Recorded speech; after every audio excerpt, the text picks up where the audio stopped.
Xitoy doiralari Sharq Turkistondagi turk madaniyatini tamoman yo'q qilib, rayondagi Uyg'ur va boshqa turk millatlarni xitoylashtirish uchun jazo lagerlarini qurib, millionlagan kishini qamash bilan birga Sharq Turkistonning eng chet joylaridagi yezi qishloqlardami Xitoy o'qituvchilar orqali kommunist ideyasi bilan assimilyatsiya qilib yo'qotish faoliyatlarini olib bormoqda.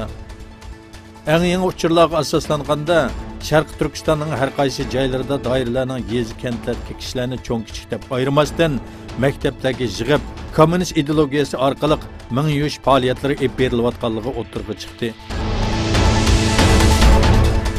Xitoy kommunistlarining Sharq Turkiston va Tibetda 1-dekabrdan boshlab yo'lga qo'yishni planlagan yangi qonun loyihasida atalmış qonunsiz va hukumat qarshi materiallarni nashr qiladigan munbarlarni pash qilishning jazosi 2 hassa o'stirilib $86,500 ga yetgan.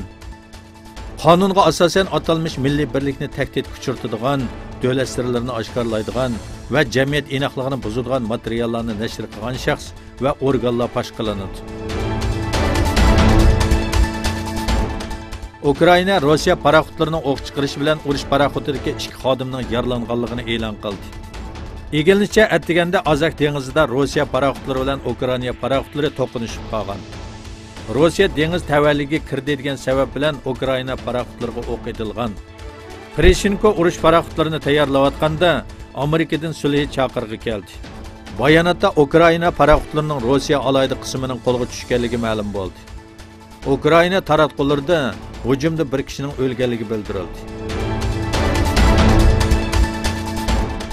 O'rta Amerika davlatlaridan yo'lga chiqib Amerika qarab mangan ko'chmanlar karvonidagi bir to'p namoyishchining Amerika-Meksika chegarasidan o'tishiga urinishi bilan chegara darvozalari har ikki yo'nalishda taqaldi. Meksikaning Amerika chegarasidagi Tijuanaga yetib kelgan O'rta Amerikalik ko'chmanlar karvonidagi bir guruh kishi chegaraga yurish qilib Amerika doiralarining panohlik iltimosini bir taraf qilish suratini astatganligiga qarshi namoyish qildi.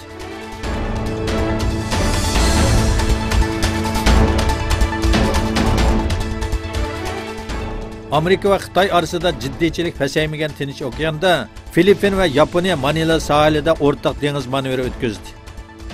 Kyoto agentligining xabar qilishicha, Filippin va Yaponiyadan 200 dak sahil bexatarlik qismlari qatnashgan manevrda dengiz o'g'irlariga qarshi kurash va qutqizish harakatlari taqlid qilindi. Manevrga Filippindan 3, Yaponiyadan bir charlash paraxoti qatnashdi.